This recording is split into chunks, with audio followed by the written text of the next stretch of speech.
KBS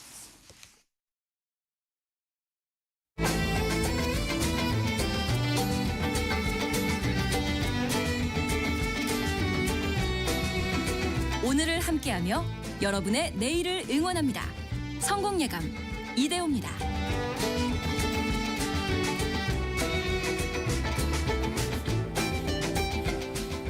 성공예감 이대호입니다. 2부가 찾아왔습니다. 금세 10시 5분이 됐고요. 오늘 저희가 내드렸던 경제상식 퀴즈 어렵지 않았죠. 많은 분들이 맞춰주셨습니다. 육아휴직 제도인데요. 지난해 이 제도를 사용한 부모 20만 명을 넘어섰고요. 남성도 육아휴직 쓰는 비중이 계속해서 높아지고 있다. 증가폭은 더 커지고 있다. 알려드렸죠. 이제는 그래도 좀 규모가 되면 남성들도 육아휴직을 눈치 보지 않고 쓸 수 있는 문화들이 좀 생겨나고 있는 것 같습니다. 0024님, 저는 회사 다닐 땐 출산휴가도 눈치 보여서 결국에는 경단녀의 길을 걷게 됐네요. 그래도 라디오는 눈치 보지 않는 지금이 좋아요. 눈치 보지 않고 라디오를 들으실 수 있어서 또 함께해 주셔서 감사합니다. 정답도 맞춰주셨고요. 이런 케이스도 있습니다. 0853님, 육아휴직 냈다가 영원히 쉬라고 잘린 친구도 있었어요. 큰 기업 아니고는 현실적으로 이게 쉽지가 않네요 라고 보내주셨고요. 또 반대로 8128님은 육아휴직 요새 진짜 많이 쓰더라고요. 자영업자는 부럽네요 유유 이렇게 보내주셨습니다. 그렇죠. 사실 뭐 자영업 하시는 분들에게는 남 이야기일 수 있죠. 그리고 5944님 정답 육아휴직 손자 보러 가는 게 조금은 힘들게 느껴지네요. 또 손주 보러 가시고 화이팅 하십시오. 그리고 3000 쓰시는 분도 육아휴직은 그림의 떡입니다. 중소기업에서는 휴직이 힘듭니다. 또 이렇게 이야기를 해주셨고요. 아까 나승문 님이 저도 육아휴직 중이라 이렇게 성공예감 이대호입니다를 보이는 라디오로 들으면서 보고 있네요 라고 함께해 주셨고요. 고맙습니다. 여러분의 실시간 의견도 계속 보내주십시오. 짧은 문자 50원, 긴 문자 100원이 드는 샵 9730 그리고 비용이 들지 않는 KBS 콩 계속 열려 있습니다. 오늘 환율은 1478.5원, 1478원대에서 움직이고 있습니다. 이제는 60원대가 아니라 70원대 흐름이 이어지고 있고 어제는 잠깐 1480원대 왔다 갔다 하기도 했고요. 정부에서 오늘 오전에 그 외환 관련해서 뭐 대기업이라든지 달러 매도 혹은 이제 해지를 더 많이 하는 방향에 대해서도 오늘 뭐 빠르면 발표할 수도 있겠다 이런 이야기들을 하던데요. 조금 더 지켜봐야겠습니다. 그리고 증시 상황은 오늘 조정을 받으면서 시작을 했었는데 현재는 코스피가 1% 빠진 4015, 코스닥은 0.8% 내린 903.7 나타내고 있고요. 하이닉스는 상승으로 전환이 됐습니다. 0.9% 오른 55만 6천 원, 삼성전자는 0.7% 내린 10만 7,100원이고요. LG에너지솔루션이 6% 이상 급락하고 있습니다. 포드랑 맺었던 9조 원 규모의 배터리 공급 계약, 포드 측의 요청으로 계약 취소된다라는 공시가 어제 늦게 나왔죠. 해서 배터리 섹터에 좀 투자 심리가 다시 좀 안 좋아진 걸로 보이고요. 자동차, 조선, 조금 오늘 쉬어가는 흐름들이 또 나타나고 있습니다. 그 회사 다니시는 분들 얼마 전에 서울 자가의 대기업 다니는 김 부장 이야기 그 드라마 정말 많이들 공감하셨을 겁니다. 서울의 김 부장 사실은 이 시대의 김 부장 이야기였죠. 과거에는 어땠을까요? 조선시대에 분명히 나이대로 보나 비슷한 김 부장 같은 일들이 있었을 거거든요. 역사 커뮤니케이터 이한 작가와 함께 조선의 직장인들 그 애완의 시절로 다시 한번 가보겠습니다. 안녕하세요. 안녕하세요. 그 드라마 보셨어요? 조금밖에 잘. 저도 다 보지는 못하고 뭐 하이라이트로만 봤는데 조선시대로 대입해보면 그 김 부장 이야기 어떻게 바꿀 수 있을까요? 아마 그 한양에 자가가 있는 관직을 다니는 김참봉 뭐 그 정도? 과거에 급제 한선비? 그렇죠. 과거에 급제하고 관직도 나가는 사람. 그렇죠? 시험 패스하고 일자리까지 있는. 사실 그 과거에 급제하는 것만 해도 굉장히 힘든 일이었습니다. 그렇죠. 근데 과거에 급제하고 그 다음은 또 이제 직장 생활, 그러니까 관직 생활도 쉽지 않은 일이었죠. 그러니까 사실 우선 급제부터도 굉장히 서러운 일이 많았는데요. 네. 그 숙종대에 있는 이동표라는 천재가 있었습니다. 이 네. 사람이 경상도 예천 출신이었는데 과거 시험에 장원급제를 2번이나 했어요. 근데 첫 번째 급제는 자기는 정직하게 붙었는데 그 과거 시험에 비리를 벌인 사람들이 너무 많아서 시험 자체가 취소가 돼버렸고, 그 해 합격자 다 취소. 네. 어휴. 그래서 충격을 받고 몇 년 동안 이제 방황하다가 다시 도전해서 또 장원급제를 했는데 문제는 맨 마지막에 급제한 사람들끼리 순위를 정할 때 이 네. 사람이 지방 출신이잖아요. 그러니까 서울에 집안 좋은 애들을 전부 1, 2등으로 쫙 깔고 이 사람은 등수가 훨씬 뒤로 아니, 밀렸습니다. 시험에서 1등 했는데요? 네. 2번이나 1등 했는데. 네. 그러니까 회시라고 해서 그냥 합격을 하고 그다음에 맨 마지막에 전시라고 해서 이게 등수를 정하는데 이때는 지방 출신이라고 해가지고 밀리는 거예요. 아유, 뭐 그냥 돈 없고 백 없는 사람 서럽다 이런 게 그렇죠. 장원급제한 사람한테도 있었던 거예요. 그렇습니다. 그 이미 관직에 나가서도 이제 얼마나 얘를 봐줄 수 있는 집안 친척들이 많은가, 그것 때문에 또 이제 달라지죠. 너그 아버지 뭐 하시노 이런 예. 거예요? 대놓고 장원급제한 사람한테까지.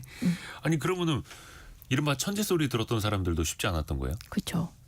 그러니까 사실 정말 그 당시 조선 후기만 따도 경화사적이라고 해서 서울에 이제 뿌리를 받고 있는 그 유명한 안동김 씨 같이, 그러니까 풍양조 씨 같이 이렇게 서울에 기거하는 그런 뼈대 있는 가문들이 쥐락펴락하는 그런 불공평한 시대였습니다. 이명한이라는 천재도 이야기가 좀 담겨 있네요. 아, 이동표입니다. 이동표. 제가 잘못. 아, 이동표. 예. 그 사람이 2번 장원급제한 사람이고. 네, 그러면 이게 한두 케이스만은 또 아니었다라는 거고. 그렇죠. 그냥 당시에 문화라고 표현을 해야 될까요? 그게 그렇게 자리 잡고 있었다라는 거네요. 그렇죠.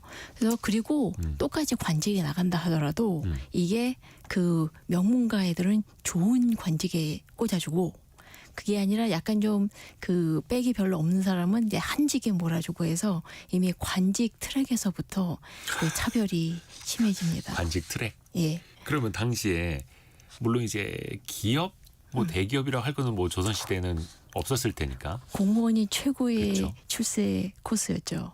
그러면은 관직 중에서도 요직 어느 정도 자리에 가야 요직에 오를 수 있었다? 괜찮은 트랙에 오를 수 있었다? 어떤 평가를 받았을까요? 요즘도 기업에서 가장 잘 나가는 사람은 인사팀에 들어가죠. 그러니까 그 조선시대 때는 역시 왕과 옆에 붙어서 왕의 명령을 출납하고 그다음에 그 권력의 향방을 제일 잘할 수 있는, 요즘으로 말하자면 청와대 비서실장, 그때는 승정원, 승지가 가장 출세를 잘할 수 있는 사람들이었습니다. 대통령 비서실에 취업해서 들어간다. 네, 네. 그리고 그에 비해서 이제 미운터 바뀌면은 외직, 지방, 바깥으로 돌아가는 거죠. 그러니까 임금 주변에서 멀어질수록 권력도 약했던 거고요. 그렇죠. 그나마 평양처럼 이제 그 유명한 동네도 아니고 정말 저 머나먼 구석들, 그 잘 모르는 그 우리도 잘 모르는 그런 시골에 간다면은 그건 진짜 그 권력의 길에서 아주 멀리 가는 것이었죠. 근데 물론 그 지역별로 일에 힘든 것과 장애는 있었습니다. 일단 중앙은 그 얘기했듯이 출세를 잘할 수 있었지만 정치질이 심했고 또 자bil들이 많고 눈치 많이 봐야 됐고요. 그렇다고 해서 지방이 또 편안하냐? 그럼 그것도 아니었어요. 지방에는 그 지방 송사, 그러니까 그 지방민들끼리 서로 싸우고 고소하는 고발장들이 굉장히 많아서 지방관 나간 사람들의 이야기를 보면은 그 백성들이 누구누구 혼내주세요라고 하는 고소문을 읽다가 밤을 새운 일이 굉장히 많았다고 하고요. 아니 고소장 쓴 거를 읽다가 밤을 샐 정도예요. 네. 너무나도 많이 쓰니까, 왜냐하면 그 훌륭하신 그 세종대왕님께서 한글을 반포하고 나니까 일개 백성들도 나는 억울합니다라는 것을 고소문을 써서 올릴 수가 있는 거예요. 아하. 또 하나 지방에 가면 실적 올려야 되죠. 세금 제때 잘 걷지 않으면은 고가 평가에 또 이제 나쁘게 나옵니다. 고가 평가 나쁘게 나오면은 그 다음에 그냥 잘리는 거예요. 그래서 관료 입장에서 보면. 그렇죠. 그래서 지방관으로 나간 사람들도 열심히 일해야 했습니다. 이야, 진짜 열심히 일할 수밖에 없었고 인사평가 계속 받을 수밖에 없는 게 요즘 뭐 회사 다니는 사람들의 예. 인사고과랑 비슷했다라는 그렇죠. 거예요. 그나마 인사고과는 덜 억울하지 가장 심한 것은 그 라인째 이제 휙 하고 날아가는 거. 아, 어떤 라인을 탔는데 줄 예. 잘못 서서 예. 조선시대 때는 이게 당파죠. 당파 싸우면 뭐 이제 뭐 치열하게 얘기하지만 결국에는 그 라인 하나가 통 날아가는 거예요. 그때 조선시대는 거의 목숨까지 그렇죠. 왔다 갔다 예, 했던 거죠. 목숨이 진짜로 날아가고, 그러니까 정말 그 높은 사회에서 열심히 했던 사람들은 목이 날아가고 그 밑에 있는 사람들은 주르륵 그나마 파직으로 끝나는 경우도 많았고요. 귀양 그렇다 가기도 하고. 예, 귀양까지 가도 이제 좀 중견급 인물이었고 그보다 더 밑에 있는 그 사람들은 이제 파직 당하는 거죠. 어쨌거나 실업자 되는 거죠. 야, 귀양도 사실은 아무나 보내는 건 아니죠. 그렇죠. 어느 정도 급이 돼야 예, 귀양을 그렇습니다. 보내고. 그렇기 때문에 옛날 귀양 보낸 그 이렇게 기록들을 보면은 네. 특히 이게 정치가 치열할 때 보내주는 귀양은 물론 이제 그 떨거지가 아니라 그 높은 사람들이잖아요. 그러면은 지방 관리들이 잘해줍니다. 왜냐하면 이 사람이 나중에 정치가 다시 바꾸면 나중에 출세할 수 있으니까. 정권 바뀌면 예. 그때 미리 줄을 대려고 일부러 잘해줘서 귀양 간 사람 중에서 정말 아주 그냥 호화스럽게 귀양 간 사람도 있고 그 반대로 정말 천덕꾸러기 돼서 정말 고생한 사람들도 있고 그래요. 요즘이랑 또 크게 다르진 않은 것 같습니다. 예. 요즘에도 그렇게 한직에 계신 분들 잘 이렇게 친하게 지냈다가 정권 바뀐 다음에 요직에 가는 사람 또 있지 않습니까? 예, 예. 야, 이게 조선시대 이야기입니다. 근데 조선시대에 블랙리스트까지 있었어요. 이게 정말 재미있는 건데요. 네. 이게 수혐록이라고 합니다. 바로 우리 조상님과 원수진 애들 리스트입니다. 우리가 혐오하다 할 예. 때 원수는 숫자, 수혐록. 원수는 숫자, 원수수에 싫어하다 혐자예요. 그거를 기록으로 남겼다고요? 이게 특히 이제 그 조선 후기에 나타나는데요. 네. 이제 조선 그 저쪽 경종, 숙종 그리고 이제 영조 그때쯤에 이제 서로 이제 굉장히 치열하게 노론소론하고 네. 남인하고 이게 싸웠지 않습니까? 그래서 죽고 죽이는 그런 정치적 사화가 일어나니까 특히 당시 그 각자 집안에서 이제 적은 거예요. 우리 조상님 죽인 원수들. 그리고 그 사람들의 가족들, 후손들을 쫙 적어서 얘들과 친하게 지내지 말아라 라고 적어놓은 거예요. 그러니까 복수의 칼날을 간다 뭐 이런 건 진짜 옛날 옛적 이야기 들어보면 항상 나오는데 예, 진짜 원수를 리스트까지 쭉 해놓고 예. 족보처럼 대대손손. 굉장히 잘 적어놨습니다. 심지어 이 누구의 자손 쭉 적어놓고 심지어 이 사람이 대가 끊겨서 양자 들였을 그 양자 이름도 적어놓고 심지어 사위와 외손자 이름들까지 다 적어놨어요. 내 원수의 자녀들, 예, 양자까지도요. 예, 그 후손들까지 쭉. 그러면 그 뭐예요? 그 사람들까지도 기억하라라는 거예요? 복수를 하라는 거예요? 그러니까 이게 재미있는 게, 그러니까 주로 근무하는데 예. 어느 새로운 그 부서에 가게 되었는데 이 부서에는 내 원수 조상님의 원수들이 근무하기 때문에 난 일 못하겠습니다라고 합니다. 1766년 그 영조 때였는데요. 네. 김희소라는 사람이 이게 승정원 그 시강원이라고 해서 당시 세손이었던 정조를 가르치는 꽤 좋은 자리였습니다. 오, 네네네. 근데 거기 됐는데 자긴 여기 일하지 못하겠다. 라고 했어요. 세손의 과외 선생님 같은 건데. 네, 네. 왜냐하면 나중에 세손이 왕이 되면 그 스승이 돼서 이제 출세를 할 수 있는데 이미 그 시강원에 일하고 있던 사람이 자기 증조 할아버지하고 할아버지가 그 정치 다툼 때문에 사약을 받고 죽고 나서 이 역적들을 죽였다 하면서 축하하는 과거 시험에 급제한 사람들의 후손이었다는 굉장히 복잡한 관계의 원수들이었기 때문에 같이 일 못하겠다. 라고 이야기를 했습니다. 아니 증조 할아버지와 할아버지의 원수 때문에 사실 원수도 아니고 그냥 이 사람들이 죽고 나서 이 사람들이 쫓겨난 거를 축하하는 과거 시험에 급제한 사람들의 후손입니다. 그러니까 직접적인 것도 아니네요. 네. 아니 근데 물론 다른 정치 파벌이긴 했죠. 그러니까 파벌이 달랐다라고 해서. 근데 그게 내가 당장 장차 왕이 될 수도 있는 사람의 과외 선생으로 가는데 일종의 같은 팀 내 예. 팀원 중에 그런 사람의 후손이 있다라고 해서 나 저 팀 안 들어갈랍니다. 예. 그 정도라고요? 좀 굉장히 그 지금 현대인으로서는 잘 이해하기 어렵지만 그 당시 이게 중요한 당시 조선 사람들은 중요했고요. 네. 이보다 더 심했던 사람이 바로 연암 박지원이었습니다. 연합박지원. 이 사람은 이제 그 계속 내내 백수로 살다가 그 나이 들어서 이제 연천 현감이라는 자리에 가게 되었거든요. 근데 네. 그 연천 현감 바로 옆에 함양이 있습니다.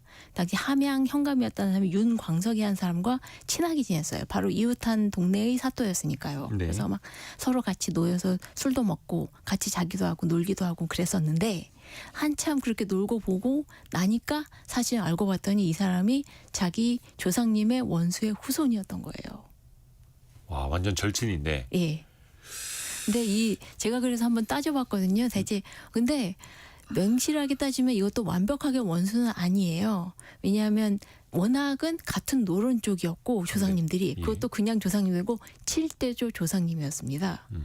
왜냐하면 이 박지원은 영종조대 사람인데 이 문제가 생긴 조상님은 저쪽 그 광해군 때였거든요. 네. 그래서 대를 따져보니까 7대 위예요. 예. 그러니까 그리고 둘이서 약간 좀 의견이 안 맞아서 서로 투덜거린 내용을 문집에 적어놓은 거예요. 그러니까 같은 노론이고 예. 같은 정파였고 예. 7대손이나 위에 있는 조상이 네. 이야기인데 예. 근데 지금에 와서 내가 그 친하게 지내던 친구가 그 집안의 자손이라는 거를 그것도 이제 7대에 걸쳐서 예. 알게 됐는데 어떻게 했어요 그럼 그래서 연합박지원은? 그 박지원이 아주 그냥 이를 부득부득 갈면서 절교장을 보냅니다. 아니 왜 친구끼리 옛날에 왜 문자 메시지로 너랑 절교해 안 놀 거야 너랑 안 놀아 이런 것처럼 아, 옛날 사람이니까 아주 길게 썼어요. 근데 그 이 사람이 워낙 글을 잘 쓴 사람이다 보니까 정말 구구절절하게 아주 그냥 그 진짜 분말원수처럼 썼는데 그 절교장도 명문이에요. 예. 나는 100세의 원수와 더불어 술잔을 나누고 베개를 나란히 베며 담소를 나누고 서로 추종하면서도 4년 동안이나 까맣게 몰랐던 셈이요. 그러면서 다시는 아는 척하지 말자라고 그렇게 써서 보냈습니다. 아니 근데 그게 나의 조상을 뭐 죽인 철천지 원수도 아니고 예. 그것도 아니고 그냥 아주 정확하게 말하면은 인목대비가 폐위당하는 문제를 두고 약간 다툰 얘기였어요. 그게 원수다. 예. 7대에 걸쳐서 7대 어, 조상님. 어렵습니다. 7대 전조. 그렇습니다. 어렵습니다. 이제 조선시대입니다. 그 연암박지원의 당시의 절친이었던 함양 현감 윤광석 이 예. 사람은 얼마나 황당했을까? 그래서 사실은 이 사람 입장에서도 그러면은 이 원수인가? 절교장을 보낸 것도 되게 계기가 된 것도 되게 황당한 게 그러니까 그 박지원의 친척들이 뭐라고 한 거예요. 너 어떻게 그 너희 집안의 원수랑 같이 이렇게 친하게 지낼 수 있냐라고 또 갈궜고. 집안에서. 근데 또 이 사람은 그 윤광석은 아니 뭐 이 정도쯤이야 괜찮지 않나라고 이렇게 생각해서 주변 사람한테 아 나 다시 박지원하고 화해하고 잘 지내고 있어라고 그런 이야기를 하고 다닌 거예요. 그걸 듣고 박지원이 너무 화가 나서 너랑 나랑 원수다 원수 집안이다 그렇게 편지를 보낸 거였습니다. 뭐 사람 사이의 일은 또 알다가도 모를 일이니까요. 네, 이게 직장 생활하면서 왜 사내 정치라는 게 없지 않아 또 있다고 하지 않습니까? 그렇습니다. 근데 진짜 내가 일을 다 했는데 그 공을 가로채가는 윗사람이 또 있어요. 네, 그렇습니다. 이때도 박탈감이 상당한데 조선시대에도 그랬을까요? 조선시대 때 정말로 심했죠. 아랫사람들 공 가로채는 게 정말 윗사람의 그 장기이다 싶을 정도로 툭 하면 이제 누구누구는 남의 공을 가로챘습니다. 라고 이렇게 고발이 들어오는 게 굉장히 많았습니다. 물론 이게 평상시에도 많았는데 특히 이게 심하게 드러났던 데가 전쟁 때, 임진왜란 때. 그 부하 장병들이 열심히 싸웠는데 그거 이제 가로채서 내공입니다 하고 일러 바친 사람들이 굉장히 많았고요. 그 잘 알려진 원균 같은 경우에는 그냥 바다에 떠 있는 이삭체들을 그걸 걷어가지고 이게 사실은 다 적들인데 내가 죽였습니다라고 얘기한 것도 있고 정말 심한 경우에는 조선 사람들 백성을 죽인 다음에 머리를 대충 깎아서 얘들 그 외적이었다라고 그렇게 얘기한 경우도 있었고요. 그럼 막 왜곡을 시켜버리는 거잖아요. 그렇죠. 그러니까 나중에는 그 가족들이 억울해서 신고를 하죠. 아, 그거에 대한 탄원이 막 올라갔던 거예요. 그쵸. 그리고 또 이제 거기에 비해서 이제 자기 공을 남한테 넘겨주는 사람도 있었는데 예. 이순신 장군 같은 경우에는 자기가 잡은 적들을 이제 잡아주어 죽인 적들을 이제 중국 장수였던 진린한테 넘겨주면서 이거 당신 공으로 해라. 그래서 상대방은 되게 좋아했다고 합니다.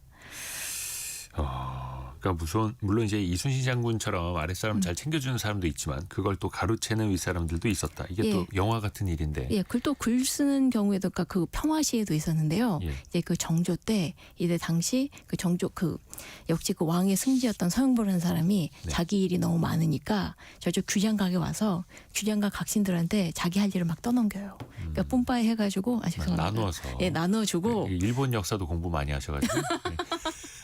그래서 네. 나눠주고 시키는데 네. 자기 일이 바쁘다고 계속 와서 다 했냐 하면서 계속 쪼는 거예요. 근데 네. 사실 규장각 각신들 중에서도 이제 바쁜 사람들이 많았거든요. 특히 당시 제일 고생했던 게 그 서울 출신들이었다가 이제 정조한테 특재했던 사람들인데 네. 신분은 좀 안 좋았으나. 신분은 안 좋았지만 능력은 뛰어나니까 일을 시켰거든요. 근데 네. 그렇지 않아도 왕이 시킨 일도 엄청 많았는데 바빠 이 사람이 죽겠네. 와서 승지가 와서 계속 일을 시키는 거예요. 그래서 그리고 일만 시키고 쏙 가져가면서 고맙다는 얘기도 안 하고 그래서 그리고 그게 또 자기 네. 공으로 내세우고. 네. 그러게 그게 또 서운해가지고 서유구나 그런 사람들이 글 썼던 게 남아 있습니다. 단원 올려야죠. 예. 응? 청원 올리고 해야죠. 예. 또 더 화나는 게 있습니다. 남의 공을 가로채는 상사뿐만 아니라 무슨 일 생겼을 때 나만 믿고 해라고 했다가 나중에 예. 진짜 책임 안 지는 사람들 있지 않습니까? 그렇죠. 사실 조선 후기로 갈수록 이게 굉장히 문제가 많아지는데 이제 흉년이 심하게 들거나 네. 심지어 밀란이 일어나거나 이제 반발이 일어나거나 그렇게 됩니다. 조선 후기가 되면 이제 삼정의 문란이라고 돼 있는데 보통 이런 것들은 나만 믿고 해라 그런 것도 있고 어떻게 개인 관리 힘으로 해결할 수 없는 커다란 문제들이 많이 벌어지거든요. 네. 그런데 그런 일이 벌어지게 되면은 이제 높은 사람이 책임을 지는 그런 일도 별로 없고 그냥 제가 잘못했어요라고 해서 그 죄를 몰아서 덮어씌운 일도 많았습니다. 덮어씌워요. 예. 반대로 이제 좀 내가 책임질 테니까 다 해라라는 긍정적인 예가 있다면 오. 이제 어사 박문수로 유명한 사람, 그 사람이 있습니다. 이 사람이 왜 그렇게 암행어사 설화로 유명할 수밖에 없는 게 네. 일단 백성들이 힘들다 그러면 내가 다 책임을 진다면서 그 일을 해결했던 사람이 있거든요. 그러니까 당시 함경도에 굉장히 극심한 식량난이 벌어지자 나라의 곡식을 보관해놓은 창고가 있는데 워낙 이거는 임금님한테 연락을 해서 허락을 받고 창고를 열어야 되는 건데 네네. 그러면 사람들 다 죽는다. 그래서 일단 창고를 열고 그 시간 안에 그다음에 사람들 굶어서 다 죽게 생겼다. 네. 내가 책임질 테니 일단 창고 문부터 열어라. 네. 여기는 굉장히 긍정적인 경우고 대부분의 경우에는 안 하다가 이제 가뭄 심하게 나고 그러면 이제 얘기를 한 거죠. 감히 백성들을 왜 이렇게 괴롭히냐. 너희들은 이제 목민관으로서의 역할을 잘 못했다 하면서 처벌을 받거나 파직당하거나 그런 일이 많았는데 근데 이게 이 사람의 잘못이라 물론 약간 탐관오리 조병갑 네, 같은 네, 그런 사람도 네, 네. 있지만 워낙은 이제 조선 후기로 갈수록 이게 환곡 제도가 엉망진창이 돼서 백성들 및 관아에서 이미 가지고 있는 재정 부담이 어마어마하게 심각했거든요. 이거는 제도적으로 어떻게 해결하지 않으면 안 되는 문제인데 이거를 그냥 내버려두고 그냥 이 목민관이 잘못해서로 몰아서 파직시켜버린 일이 꽤 많았던 거죠. 그런 이야기들이 현대 사회에서도 종종 지적이 되잖아요. 그러니까 그렇죠. 제도, 시스템, 법률을 고쳐야 하는 건데 사람 몇 명에게만 책임 물어버리고 향후에 또 몇 년 지나서 비슷한 문제 또 반복되고 그렇죠. 조선시대에도 있었다라는 거네요. 그렇죠. 어사방문수는 어릴 적에 위인전 이런 거 보면 되게 그렇죠. 멋있게 나왔었는데 예. 실제로 좋은 일들 많이 했나 보네요. 사실 실제로 암행어사로 활동한 일은 적은데요. 워낙 이분이 오늘만 사시는 분이라서 굉장히 과격한 일을 많이 했습니다. 그러니까 사실 왕의 창고를 함부로 나라의 창고를 함부로 여는 건 특히 함경도니까 군량미나 그런 건데 거의 이거는 나중에 목이 베어도 할 말이 없어도 큰 잘못이었는데 워낙 강하게 밀고 나가는 분이어서 뭔가 좀 배포가 컸던 분이었나 보네요. 굉장히 배포가 컸죠. 오늘만 사는 예. 거의 영화 아저씨. 예. 그리고 왕 앞에서도 이제 대거리 심하게 하고 심하게 왕 앞에서도요? 싸움에서 하고 좀 굉장히 용감한 분이었습니다. 그래요. 다시 조선시대 사회생활로 가서 직장 생활로 가서 뭐 관직 생활을 하면서 뭐 일이야 힘들 수 있죠. 그리고 또 성격 나쁜 직장 상사에 있을 수도 있고. 예. 근데 그걸 또 참아내는 게 생계를 위해서 아닙니까? 생계를 그렇죠. 위해서. 월급이라도 많이 주면 좀 참을 수 있을 텐데 어땠습니까? 실질적으로. 그 조선시대 관직 그러니까 공무원들 벌이가 사실 신통치는 않았습니다. 그 농미라고 해서 보통 이제 그 대부분 쌀, 그다음에 콩, 보리, 가끔 이제 그 말린 대구 그런 것도 이제 줬긴 했는데요. 네. 사실 받는 양을 보면은 관직에는 과연 이걸로 사람이 먹고 살 수 있을까 싶을 정도로 굉장히 적게 주는 편이었습니다. 심지어 같은 이제 그 관직에도 이제 등급 있지 않습니까? 남자 관리들이 받는 봉급의 양이 궁녀들의 같은 등급의 궁녀들보다도 적었어요. 그리고 게다가 이 받는 곡식의 양이 매달 주는 게 아니라 석 달에 한 번씩 주거든요. 예? 예. 월급이 아니고. 예. 1월, 4월, 7월, 12월 그런 식으로 줍니다. 석 달에 그러니까 한 월급이 번씩. 아니라 3개 월급. 예, 예. 3개월마다 주는 건데 오, 힘들었겠네요. 예, 예, 예. 그리고 이걸 또 정해진 양큼 주는 것도 아니에요. 그러니까 1568년에 이제 그 미암 유이춘이라는 사람이 자기가 받은 그러니까 그 급료를 적어놨는데 네. 쌀 13석, 보리 1섬, 콩 7섬, 명주 1필, 삼배 3필 이 정도였거든요. 저 감이 안 오는데. 그러니까 뭐 내 가족이 한 몇 달 먹을 정도이긴 합니다. 왜냐하면 네. 옛날 사람들이 많이 먹었으니까 한 달에 한 섬씩 먹고 그랬으니까요. 예. 근데 문제는 이게 원래 정해진 그 나라의 법에서 정한 급료보다 무려 한 섬이나 적게 줬습니다. 누가 빼먹었어요? 뭐예요? 아니요. 그게 나라에 뭔가 흉년이 있다거나 큰 행사가 있으면 그냥 월급에서 그냥 까고 주는 거예요. 임금체불. 네. 아니 그냥 아예 떼고 줘요. 떼고 주는 데다가 그다음에 그러니까 삭감이네요. 예, 임금 삭감. 예. 그 원천 징수라고 해야 되나요? 그러니까 경기 안 좋으니까. 네. 경기 안 좋고 그다음에 무슨 뭐 나라에 큰 행사가 있으니까 비용 들 거 많다. 작황이 안 좋으니까. 예. 알아서 우리가 떼고 줄게. 예. 게다가 주는 양이 예. 맨 처음에 이 급료를 받고 나면 제일 먼저 하는 게 이 받은 곡식을 되지라는 겁니다. 집에 이제 되박 있잖아요. 예, 예. 그걸로 재요. 아, 다시 재보는 거. 예. 나라에서 온 거 제대로 왔나? 예. 아 그리고 무게라도 항상 재보자 이렇게. 아니요. 그게 항상 원래 정해진 양보다 조금 줘요. 궁궐에서 주는 그 도량형이 세가대승보다 좀 작아요. 궁에서 쓰는 대박이 좀 예. 작아요.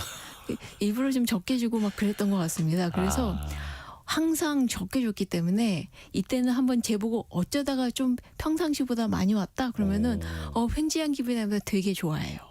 그러니까 원천 징수에다가 적게 주는 게 기본이었던 것으로. 아니 그 나라에서 급료를 왜 우리가 나라의 녹을 먹는다라고 그쵸? 하잖아요. 그때 그 녹에다가 쌀미에서 녹미 예, 곡물들도 그렇게 받는다라는 건데 그렇죠. 그게 원래 정해진 양보다 늘 적게 왔다라는 건 진짜 처음 그렇습니다. 알았네요. 그러니까 사실 이모군란 때는 아예 그 썩은 거나 모래를 섞어줘서 그것 때문에 이제 그래서 지어지긴 했지만, 분란이 일어났던 그렇죠. 거고. 그래서 그나마 정말 주기만 해도 다행한 일이었습니다. 그 광해군 때는 이제 전쟁 직후인 것도 있지만 광해군이 또 여기저기 궁궐을 세우느라고 굉장히 나라의 국고를 많이 탕진했거든요. 네. 그러니까 백성들도 고사하거니와 그 군인들이나 관리들한테 줄 쌀이 없는 거예요. 그래서 그때 호조나 그런 데에서 거의 비명을 지릅니다. 지금 조정의 신하들이 원래 정해진 녹봉의 절반만 받고 있습니다. 심지어 이제 그 금군들이나 이제 다른 병사들은 아예 못 받아가지고 굶어 죽는 사람들까지 나오고 있습니다. 그러니까 너무 참혹합니다라고 왕한테 계속 어떻게 좀 큰일 났습니다라고 알리는 글이 나와 있습니다. 우리가 보통 이제 광해군은 이제 그 쫓겨났지 않습니까? 왕위에서. 네네네네. 이 여러 가지 정치적 이유도 있지만 기본적으로 워낙 그 있는 관리들에게 제대로 급료도 못 줄 정도로 쪼들리고 있었기 때문에 민심이 이반하고 관리들도 돌아선 거죠. 재정 상황도 안 좋았고 민심도 등 돌릴 수밖에 없었고 사실상 그 입에 풀칠하기 힘들어지면 예, 민심이 안 떠날 수가 없죠. 그렇죠. 게다가 그게 나라에다가 공무원들이라면 더욱. 그럼 광해군 말고 다른 임금들은 그렇게 해서 그 녹미 예. 같은 거 조금씩 덜 주고 하는 걸 좀 알기는 아셨을까요? 모르진 않았을 것 같습니다. 네. 근데 또 이제 그 이야기는 하겠죠. 이제 그러니까 아예 사장님들 마인드가 다 그렇잖아요. 이게 지금 이제 큰데 쓸 때가 있는데 너희들이 조금만 참아라 그러면서 다음에 줄게 그러면서 임금 체불하는 게 하루 이틀의 일은 아니었을 겁니다. 조선 시대에도 예. 그리고 또 뭐 현대에도 아주 극히 일부 이야기입니다. 임금 체불하고 이런 분들은 또 처벌도 이제는 강력하게 하는 세상이 됐고요. 근데 조선 시대 그 관료들 이른바 조선 시대 김부장 이야기 우리 하고 있는데 가뜩이나 박봉이에요.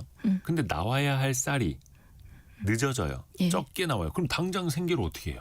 당연히 이제 구거나 빌리거나 그리고 여기서 꼽히는 부정부패가 되겠습니다.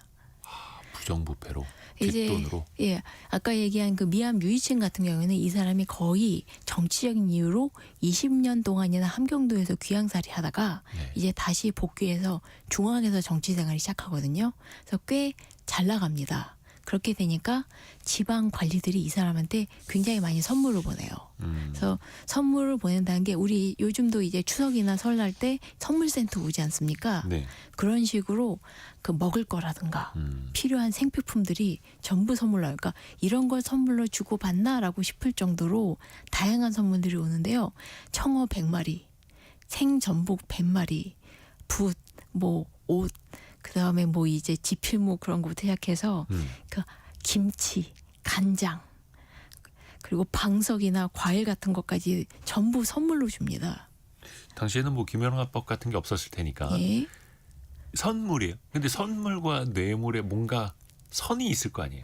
그게 참 애매합니다. 그렇기 때문에 항상 그러니까 좀 정말 비싼 거 이제 담비 가죽이나 뭐 그런 걸 주면 이제 뇌물이다 어쩐다 하는데 그렇기 때문에 이 당시에도 뭔가 약간 좀 이 사람이 정치선에서 어긋난다 싶으면 제일 먼저 걸리는 게 뇌물법입니다. 왜냐하면 이 선물이 너무나도 만연했고 조선시대 때는 이때 초중기만 하더라도 시장이나 상업이 잘 발달하지 않았기 때문에 네. 필요한 물건들은 진짜 선물로 받아서 충당했다 했을 정도로 선물 경제 그 말하는 선물이 아니야 그 선물 경제가 굉장히 많이 발달해 있었거든요. 근데 또 관료들 입장에서는 물론 이것도 일부 이야기일 수도 있겠으나 그런 식으로 해서 또 생계를 또 유지해야만 했었던 예, 박봉의 상황이었던 거고요. 어찌됐든 간에 권력이 있으니까 선물도 받았을 테고요. 그렇습니다. 이게 또 어떤 비리로 이어졌는지 나중에 또 한번 이야기를 또 들어보죠. 그 부인들이 또 먼저 나서는 케이스도 있었다면서요. 왜냐하면 이 미암 유이춘 같은 경우에는 그 사람 일기에다가 가계부도 씁니다. 금료는 얼만큼 받고 또 지출은 얼만큼 있고 하는데 금료로 받은 돈은 거의 다 써버려요. 그러니까 얼마 안 생활비 돼서요? 얼마 안 되는 것도 아니고 이 사람이 좀 씀씀이가 크십니다.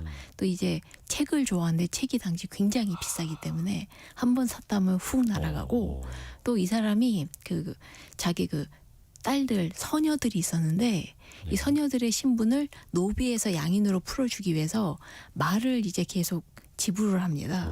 근데 말이라면 거의 지금으로 따지면 거의 자동차 한 대씩. 서녀라고 하면은 뭐 입양 아니요, 첩의 딸들입니다. 첩의 딸들. 예, 왜냐면 20년 동안 귀양가 있으면서 딸을 넷이나 낳았어요.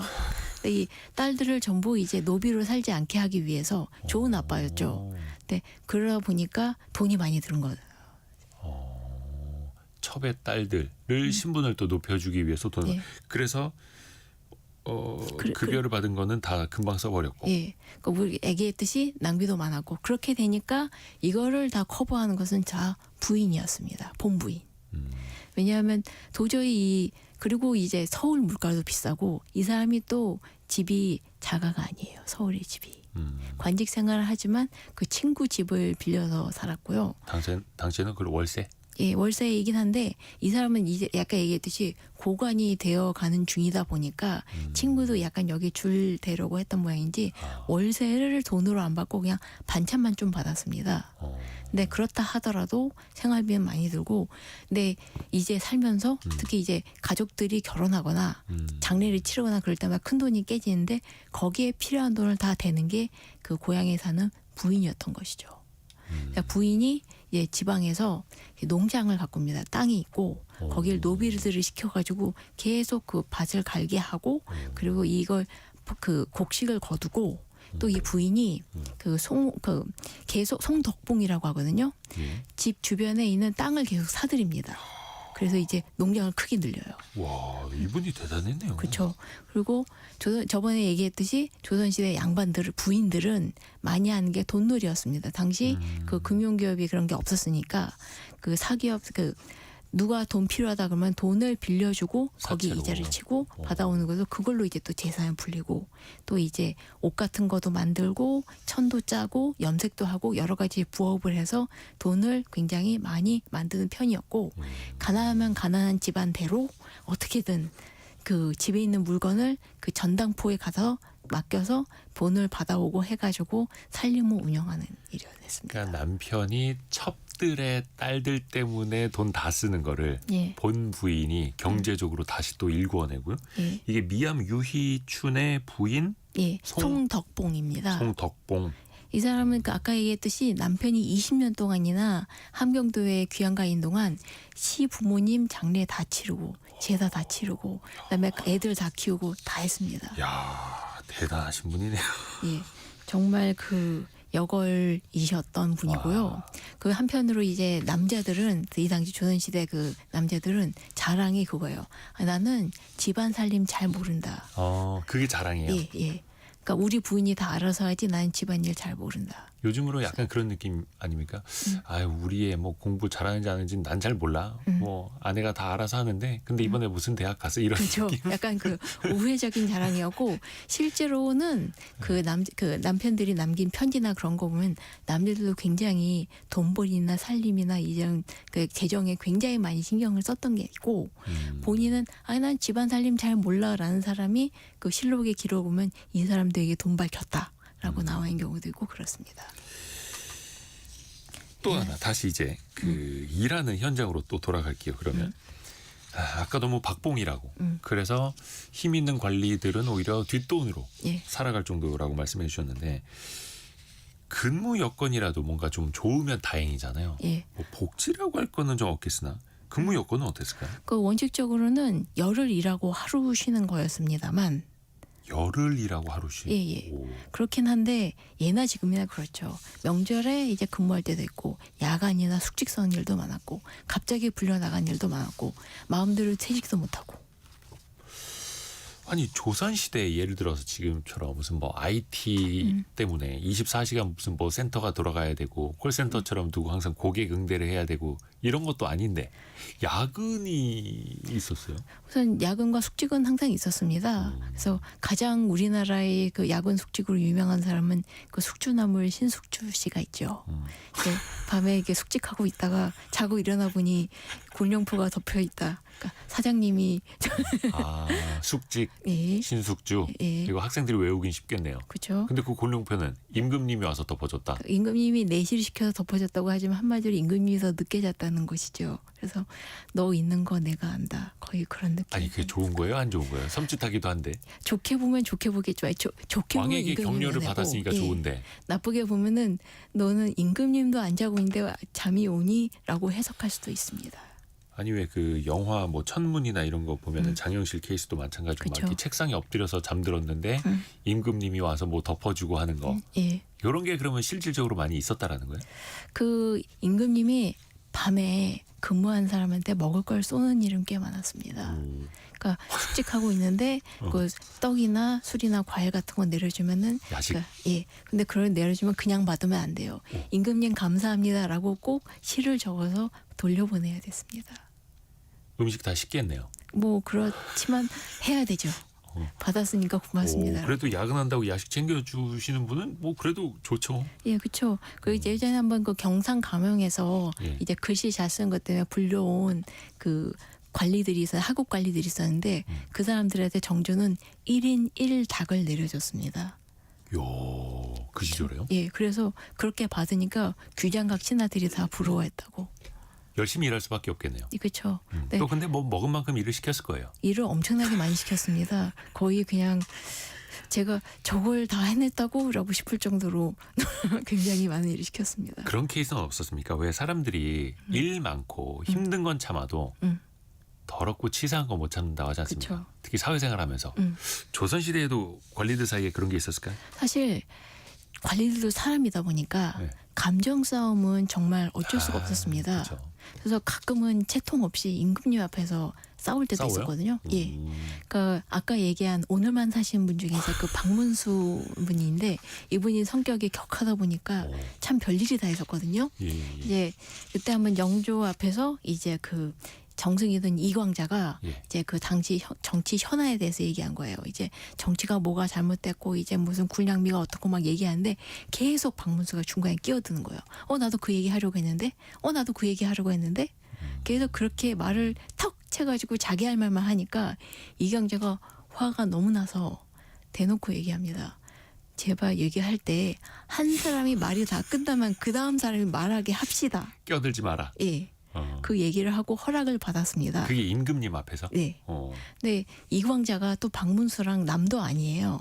오촌 아저씨입니다. 네. 그리고 심지어 박문수가 일찍 부모님이 돌아가셨기 때문에 대신 키워준 아버지 같은 인물인데도 박문수님 바로 이렇게 그 자기 아저씨 말을 채가는 그런 일도 있어서 사실 그 화를 아니, 낸 거죠. 오늘만 사는 어사 박문수 이야기 다른 시간에 한번 또 특집으로 한번 마련해야겠는데. 네. 이야기 듣다 보니까 시간이 벌써 다 갔습니다. 조선시대 김부장 이야기를 오늘은 들어봤고요. 이한 작가였습니다. 고맙습니다. 감사합니다. 라디오 정보센터 다녀옵니다. 윤석열 전 대통령이 12.3 불법 비상계엄에 가담한 혐의를 받는 군 지휘관들의 군사재판에 증인으로 처음 출석했습니다. 12.3 불법 비상계엄 가담 혐의로 탄핵 소추된 조지호 경찰청장의 파면 여부가 오늘 결정됩니다. 국회 탄핵 소추 1년 만입니다. 국민의힘 김기현 의원의 배우자가 김건희 씨에게 고가 가방을 선물한 의혹과 관련해 김건희 특검이 김 의원을 피의자로 입건하고 강제 수사에 들어갔습니다. 대규모 개인정보 유출 사태를 일으킨 쿠팡의 미흡한 대응에 시민들 분노가 커지고 있는 가운데 소비자 단체들이 쿠팡 탈퇴 운동에 나서기로 했습니다. 지금까지 라디오 정보센터 뉴스 정원나였습니다. 우리 청취자 여러분의 질문이 콘텐츠가 되는 시간, 애프터 서비스 시간입니다. 유혜진 리포터 안녕하세요. 네, 안녕하세요. 어떤 질문이 들어와 있을까요? 네, 김종근 님이요. 요즘 수입 소고기 왜 이렇게 비싼가요? 하고 궁금증 보내주셨는데요. 제가 한국소비자원 참가격 사이트에서 확인을 해보니까 네. 국내산도 소고기 등심 100g 기준으로 평균 가격이 작년에 13,000원대였는데 최근 16,000원대로 오르긴 올랐더라고요.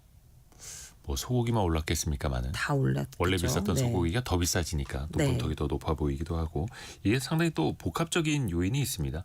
미국에서는 그 기상 이변으로 인해서 작물 생산에 타격을 받으면서 사료 가격이 많이 올랐고 네. 그 때문에 소 키우는 가격이 많이 올라가다 보니까 소값도 올라갔던 거고 또 사육 규모도 좀 줄어든 영향이 있다고 하네요. 또 우리 입장에서 보면 환율이 많이 올랐죠. 수입할 때 당연히 예전보다 훨씬 더 높은 네. 값을 치러야 하기 때문에 국내 물가 상승으로도 이어지는 거고요. 또 뿐만 아니라 물류 필요하잖아요. 네. 냉장 보관 이동도 해야 그렇죠. 되고 또 거기에 드는 여러 가지 비용들이 상승하는 요인도 연쇄적으로 또 작용이 되고 있는 거죠. 다른 질문은요.